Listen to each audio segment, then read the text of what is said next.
Nevertheless, after conflicting out with 3 law firms, the court appointed me, Curtis Salk, around 11/30/2010. Unknown to Salk, I had a civil complaint against the DA's office, Elizabeth Egan and Sidney Ricks, case number 11-CECG-0900976. This case being a conflict with the DA's office, with Commissioner Byrd in Department 33 being a former DA. My first request was to move the case to a seated judge, not a commissioner, then move to recruit the DA's office and let the Attorney General prosecute me.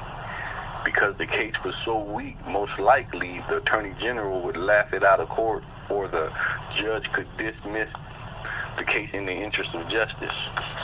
Plus more, I wanted my basic 14th Amendment due process right, a seated judge to hear my case, not a commissioner.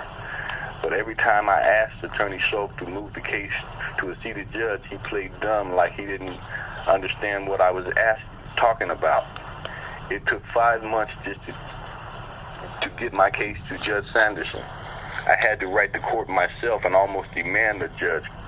Commissioner Byrd and Attorney Salk were conspiring and forcing me to have a felony case heard in by a commissioner, not a judge. When I wrote the court myself, Commissioner Byrd told Attorney Salk to go and file a 170.6, and the case was moved to Judge Sanderson, Department 30. Please note, I do not feel it's fair to have to use a 170.6 one-time motion to move the case from a commissioner to a judge, because if I have problems with the next judge, I can't use the one-time motion.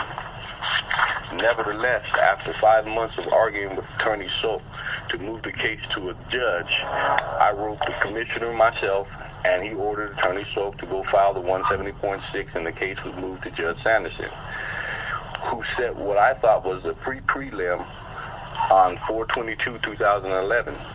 Please note, I still had a conflict with the DA's office in case number 11-CECG-00976. Plus, I had witnesses that needed to be interviewed for their statements.